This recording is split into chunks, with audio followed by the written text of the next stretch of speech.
Hi guys! So pupunta kami sa Lucky Chinatown para mag-rate ng mga food, mang-judge. Char! Pupunta kami para mag-food trip. Dahil mag-Chinese New Year ngayon, madaming food doon. Maghanap kami ng Chinese na may kasamang tikoy.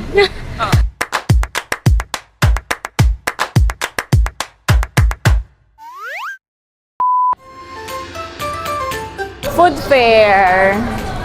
Let's go inside. May hotpot tayo dyan. Merong pasta. Ito yung Cheetos. So, sikat yan dun sa anime cream cheese. Ito.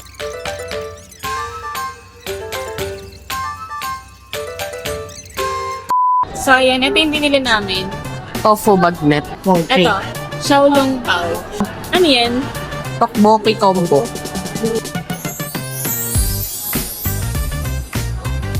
May hinihintay pa kaming noodles. Xiaomin. Xiaoming Zi. Ano naman tawag ba? Pero Chinese, noodles. Kaya tignan natin yung tofu bagnet. Medyo yung tofu niya, siguro mas gusto ko lutulan. Hindi siya yung crunchy type ng tofu. Sa akin to? 6/10. Wala ba itong toyo? May toyo ka na eh. Ito, try natin sa Xiaolong Pao. Sige, anong rate mo din? 5/10.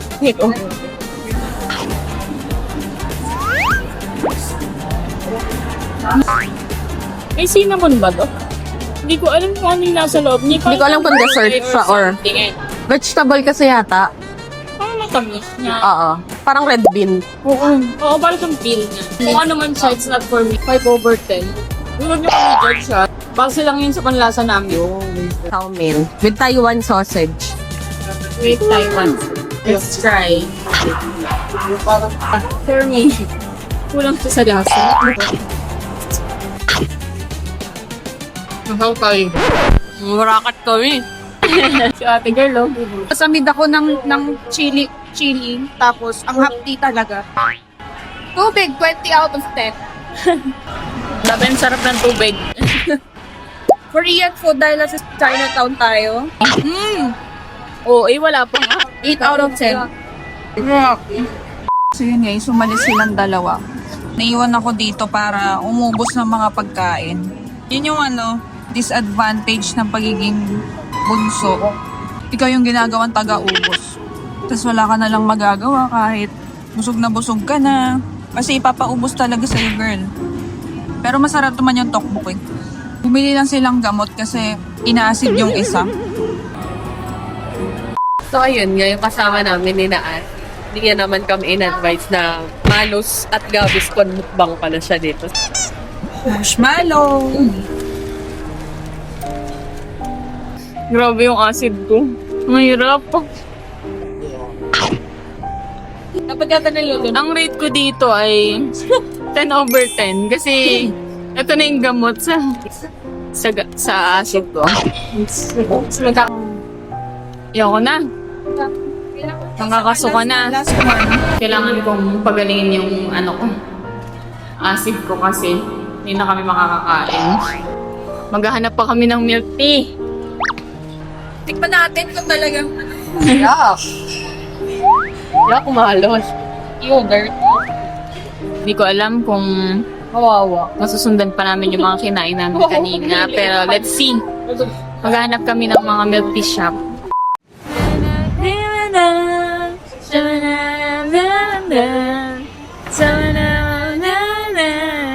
I'm sorry. I'm searching for the best milk tea yes. here in Lucky Para Chinatown. naman may ma-recommend kami sa inyo. Yes. Wow, she's just a girl and she's on fire. I love fantasy, alone like a highway. Ito na yung hinahanap namin. Shisha Sanchen. Dito nyo mag-bet? Sad kasi wala silang bubble. So, walang bopa. Siyempre, mas masarap kung meron, di ba? Kasi yun yung best seller nila eh. So, maghanap na lang kami ng panibagong milk tea shop ulit. So, dito na lang kami sa Lonely Owl. Okay, let's go! Ang menu nila. Gusto ko yung Starberry. Starberry. Open pa ba, Mi? Mi! Ang laki-laki niya.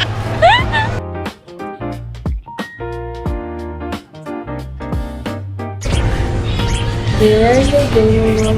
Sea salt cheese cream milk tea plus cheesecake. Try natin. Nagkalat yung cheesecake ko, tapos cream cheese. Ang sarap niya. Ang sarap. Yung lasa niya, saktong-sakto lang yung alat. Tapos yung cheesecake, talagang bagay siya dun sa alat. Yung tamis niya yung alat. 50% lang yung ano ko. Kinuha kong sugar. Sarap talaga, the best. As you can see, sa akin yung pinakamatamis dito. Ano sa'yo?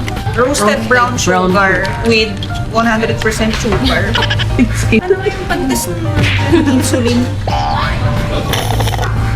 Hindi siya masyadong mataas. Meron pang product si Lonely Owl. Pero meron din neto sa labas. So, mochi pa. Pipili ka ng cream sa loob. Pipili ka ng fruit. Tapos pipili ka ng crunch. Ang napili ko ay strawberry cheese cream with mango and butter crunch.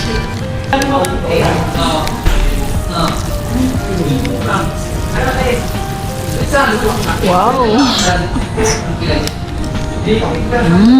Sobrang siksik. Harap. Yung mga pagkain sa labas, syempre, kanya-kanya naman tayo ng panlasa. For us, personally, hindi ko siya nagustuhan. Masyado. At saka hindi naman namin naikot lahat, nabili lahat. So, Natikman lang namin, yun lang yung nabigyan namin ng rate. So, babalik sana kami, kaya lang, may sarado na pala. Nagsasara na iba. As of 9:30, nagko-close na yung ibang mga tindahan. So, hindi na kami ulit nakabili ng food dahil nga inasid ako. So, ayan, dyan nagtatapos ang aming food crawl. Lucky Chinatown food crawl for tonight. Bye! Good night! Till next gastos!